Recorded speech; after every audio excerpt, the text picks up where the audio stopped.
टोपी उतारना, टोपी उछालना मुहावरा भी होता है, आप जानते हैं। लेकिन ये जो घटना है ये बताती है, और इसके पहले भी महाराष्ट्र से इस तरह की लगातार खबरें आ रही हैं। कभी कोई जुलूस निकलता है, कभी कोई जुलूस निकलता है। एक जगह ये खबर आई कि किसी ने अपने व्हाट्सएप पे औरंगजेब की फ़ोटो लगा दी थी स्टेटस में, तो उसके खिलाफ केस हो गया। अब दुनिया के किस कानून के तहत वो अपराध था, आज तक मेरी समझ में नहीं आया। लेकिन ये जो पागलपन है इसका क्या मतलब है? और ये सब तब हो रहा है जब दिल्ली की सड़कों पर हम देख रहे हैं कि कांवड़ यात्रा निकली हुई है। हजारों की संख्या में कांवड़िए जो हैं वो अपना जो विशेष उनका वेश होता है वो पहनकर निकले हुए हैं, और ये यात्रा पब्लिक में चल रही है।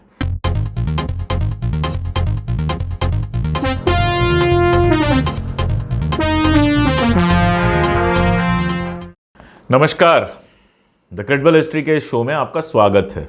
इस तरह के विषयों पर बात करने का मन नहीं करता, लेकिन फिर लगता है कि अगर इस तरह के विषयों पर बात हम नहीं करेंगे तो कौन करेगा? गोदी मीडिया करेगा नहीं, क्योंकि उसके लिए तो ये कोई इशू नहीं है, बल्कि वो ऐसी चीज़ों को भड़काना ही पसंद करता है। एक वीडियो आया, बस के अंदर का वीडियो है, जिसमें जो कंडक्टर हैं उन्होंने सिर पर टोपी लगाई हुई है, स्कल कैप जिसको हम लोग कहते हैं, जो मुस्लिम्स लगाते हैं, वो उन्होंने टोपी लगाई हुई है। और एक संभ्रांत महिला हैं जो उसको शिक्षा दे रही हैं, बल्कि धमकी टाइप की शिक्षा आप कह सकते हैं, कि धर्म की जो प्रैक्टिसेस हैं वो घर पे छोड़ के आओ, यहाँ पर तुम टोपी मत लगाओ, और उसकी टोपी उतरवा रही हैं। टोपी उतारना, टोपी उछालना मुहावरा भी होता है, आप जानते हैं। लेकिन ये जो घटना है ये बताती है, और इसके पहले भी महाराष्ट्र से इस तरह की लगातार खबरें आ रही हैं। कभी कोई जुलूस निकलता है, कभी कोई जुलूस निकलता है। एक जगह ये खबर आई कि किसी ने अपने व्हाट्सएप पे औरंगजेब की फ़ोटो लगा दी थी स्टेटस में, तो उसके खिलाफ केस हो गया। अब दुनिया के किस कानून के तहत वो अपराध था, आज तक मेरी समझ में नहीं आया। लेकिन ये जो पागलपन है इसका क्या मतलब है? और ये सब तब हो रहा है जब दिल्ली की सड़कों पर हम देख रहे हैं कि कांवड़ यात्रा निकली हुई है। हजारों की संख्या में कांवड़िए जो हैं वो अपना जो विशेष उनका वेश होता है वो पहनकर निकले हुए हैं, और ये यात्रा पब्लिक में चल रही है। वीडियोस आते हैं कि मेट्रो के अंदर वो डांस कर रहे हैं। इस तरह की चीज़ें लगातार आती हैं। उसमें एक धर्म के प्रति इस तरह की नफरत क्यों भरी गई है कि एक बेचारा कंडक्टर अपने सिर पे टोपी लगाता है, उससे भी दिक्कत हो जाती है। और क्या सिर्फ मुस्लिम ही टोपी लगा के निकलता है तो इसलिए कहा जाएगा कि वो अपना धर्म बाहर लेके निकलता है? चलिए, किसी सिख को आप देखिए, किसी भी सिख को आप देखेंगे, चाहे वो किसी भी पद पर हो, चाहे वो एक मोटर मैकेनिक हो या बहुत बड़ा उद्योगपति हो, पगड़ी लगाता है वो। पगड़ी क्या है? जो 5 सिख धर्म में ज़रूरी चीज़ें हैं उसमें से एक केश है। चूँकि वो केश रखता है, बड़े बाल रखता है, तो वो उनको सहेज कर रखने के लिए पगड़ी लगाता है। इस रूप में वो भी धर्म की पहचान है। सिख जैसी पगड़ी अगर किसी ने लगाई हुई है तो आप उसको देख के समझ जाते हैं कि वो एक सिख है।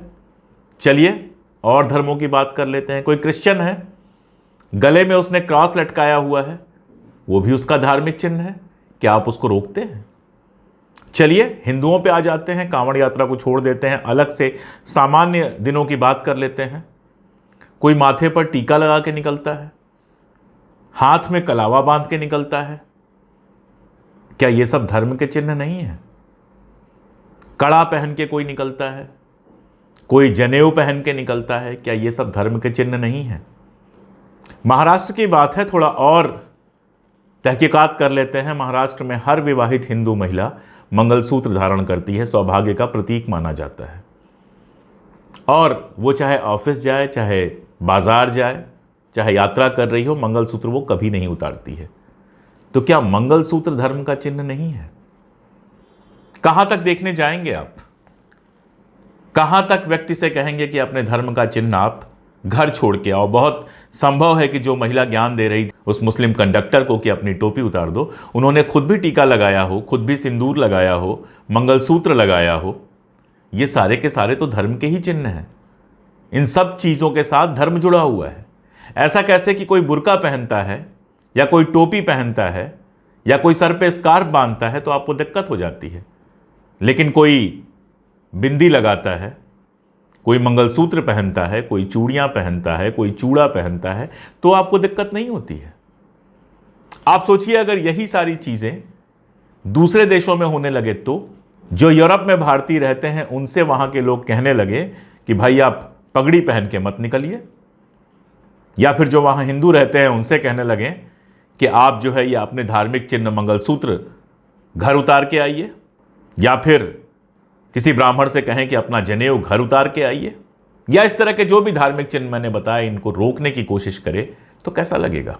क्या एक ऐसा माहौल जो बनाने की कोशिश की जा रही है जिसमें इस्लाम से जुड़ा, मुसलमान से जुड़ा हर प्रतीक नफरत का प्रतीक बना दिया गया है, वो इस देश को कहाँ लेके जाएगा?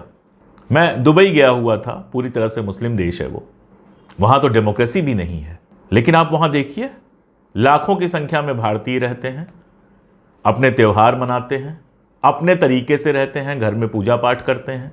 एक मंदिर वहाँ पर पहले से दुबई के अंदर है, शारजाह में भव्य मंदिर बन रहा है, ये सारा कुछ वहाँ पर है। वहाँ आपको कोई भी भारतीय टीका लगा के घूमता भी मिल जाएगा, कलावा पहन के घूमता भी मिल जाएगा, मंगलसूत्र पहन के सिंदूर लगा के निकली हुई महिला भी मिल जाएगी। वहाँ तो कोई नहीं रोकता, और चूंकि वहाँ कोई नहीं रोकता है तो एक तरफ शांति बनी रहती है, दूसरी तरफ वहाँ आर्थिक प्रगति लगातार हो रही है। सारी दुनिया के लोग आ रहे हैं, अपनी अपनी संस्कृति के हिसाब से जी रहे हैं और सब मिलकर दुबई के विकास में योगदान कर रहे हैं। लेकिन हमारे यहाँ ये एक नया तमाशा बना दिया गया है कि हर आदमी जो है वो मोरल पुलिस हो गया है। कोई भी सड़क चलता आदमी किसी मुसलमान को शिक्षा दे सकता है, उसके साथ बदतमीजी कर सकता है। लिंचिंग से लेके तमाम सारी चीज़ें तो हम लगातार देख ही रहे हैं। इसका परिणाम क्या हो रहा है? इसका परिणाम हो रहा है समाज के अंदर लगातार विभाजन। आप मणिपुर देखते हैं तो वहां देखते हैं कि कुकी और मैतेई समुदाय के बीच में झगड़ा चल रहा है। दक्षिण भारत जाते हैं तो वहां से यह आवाज़ आ रही है कि जो नया परिसीमन हो रहा है जनसंख्या के आधार पर, उसमें उत्तर भारत को अधिक सीटें मिल जाएंगी। सारा आर्थिक योगदान हम कर रहे हैं, उत्तर भारत को अधिक सीटें कैसे मिल रही हैं? कभी मराठी गैर मराठी का विवाद था, कभी तमिल गैर तमिल का विवाद हो जाएगा, कभी किसी का एक देश के अंदर जो नागरिक होने का मामला होता है और संविधान जो हर नागरिक को अधिकार देता है कि वो समान तरीके से रह सके, अपने तरीके से रह सके, अपने धार्मिक चिन्ह धारण कर सके, अपने त्यौहार मना सके, उसको बार बार रोकने की कोशिश की जा रही है। कभी गुड़गांव में चलता है कि सड़क पर नमाज नहीं पढ़ सकते, कभी कुछ जो लोग कल कह रहे थे कि गुड़गांव में सड़क पर नमाज नहीं पढ़ सकते या सड़क पर नमाज पढ़ना जो गलत है, वो आज कभी आपसे नहीं कहेंगे कि सड़क पे कांवड़ यात्रा लेके निकलना गलत है। जो चीज़ एक धर्म के लिए सही है वो दूसरे धर्म के लिए गलत कैसे हो सकती है? ये जो सांप्रदायिक माहौल पूरे देश में बनाया जा रहा है, ये दरअसल अंत में करेगा क्या? देश को एक अजीब तरह के गृह युद्ध के माहौल में ढकेल देगा, जहां सब एक दूसरे के ऊपर शक करेंगे, सब एक दूसरे से झगड़ा करेंगे, सब एक दूसरे से नफरत करेंगे, सब अपनी अपनी चीज़ों को बेहतर बनाने में लगे रहेंगे। और इसका असर ये होगा कि पिछले 70 सालों में जिस तरह का विकास और दुनिया भर में जिस तरह का सम्मान हमने हासिल किया है, वो कब देखते देखते हमारे हाथ से निकल जाएगा, हमारे समझ में भी नहीं आएगा। आज हालत ये हो गई है कि अमेरिका हमसे कह रहा है कि आप चाहें तो मणिपुर में हम आपकी मदद कर सकते हैं। क्यों ये हालत हुई है? आज हालत ये हो गई है कि दुनिया भर में इस बात पर सवाल उठाए जा रहे हैं कि भारत में अल्पसंख्यकों के अधिकार सुरक्षित नहीं है। क्यों ये हालत हुई है? क्योंकि संविधान के हिसाब से देश को चलाने की जगह यहां एक धर्म के लोगों को ये लगता है कि वो जो चाहे वो कर सकते हैं। ठीक है, कंडक्टर था वो बेचारा, हो सकता है उसने टोपी उतार भी दी हो, टोपी उतार ही दी। क्या मिल गया आपको? आपका अहम संतुष्ट हो गया कि आपने किसी की टोपी उतरवा दी। लेकिन जब वो वीडियो सारी दुनिया में जाएगा तो दरअसल देश की टोपी उछलेगी, पूरे देश की टोपी उछलेगी, देश का सम्मान नीचे जाएगा कि ये एक ऐसा देश है जो अपने अल्पसंख्यकों के साथ खराब व्यवहार करता है। आधुनिक लोकतंत्र में उसी देश को बेहतर माना जाता है जिस देश में अल्पसंख्यकों के साथ, वंचितों के साथ, दमितों के साथ अच्छा व्यवहार होता है। जहां तक ये मेरा वीडियो जा रहा हो, जो लोग देख रहे हों, उनसे अपील करना चाहूँगा कि इस तरह की टुच्ची हरकतों से बाज आएं, देश को लगातार बांटने की इन कोशिशों से बाज आएं। आप अपने धर्म की प्रैक्टिस करें, सामने वाले को उसके धर्म की प्रैक्टिस करने दें। आपको नहीं मन है ईद बकरीद पे मत बधाई दीजिए, किसी को नहीं मन है तो वो होली दिवाली पे मत बधाई दे।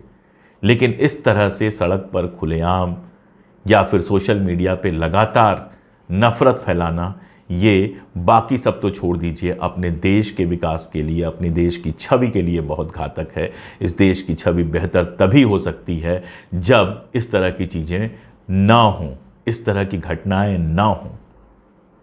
आज मुझे इतनी ही बात करनी थी, मुझे बहुत ज़रूरी लगा, इसलिए इस मुद्दे पर मैंने बात की।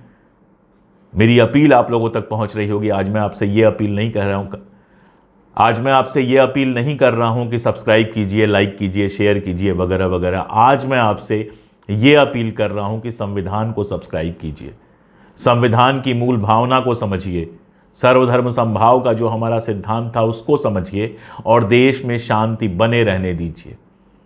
चुनावी राजनीति ने, सांप्रदायिकता ने पहले ही देश के अंदर बहुत नफरत पैदा कर दी है। अब इस तरह की हरकतों से प्लीज़ अपनी नफरत और मत बढ़ाइए। शुक्रिया।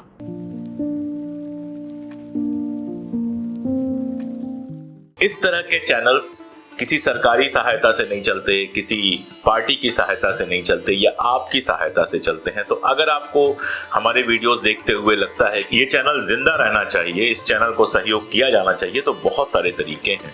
इस वीडियो के ठीक नीचे एक ऑप्शन आपके सामने आ रहा होगा ज्वाइन का, उसको क्लिक करके 89 रुपीज पर मंथ के सहयोग से आप हमसे जुड़ सकते हैं। इसमें कई सारी अलग से सुविधाएं हम देते हैं अपने मेंबर्स को। इसके अलावा जो वीडियो आपको पसंद आता है, आप देखेंगे उसके नीचे डॉलर का एक चिन्ह होता है, उसको दबाकर आप सुपर थैंक्स दे सकते हैं, हमारी वीडियोस को लोगों से शेयर कर सकते हैं, और जैसा मैंने कहा सब्सक्राइब तो जरूर कर लें। तो आप हमसे जुड़े रहें। हमारी कोशिश होगी कि हम लगातार जरूरी बातों पर, इतिहास की जरूरी बातों पर, वर्तमान की जरूरी बातों पर सच कहते रहें। शुक्रिया।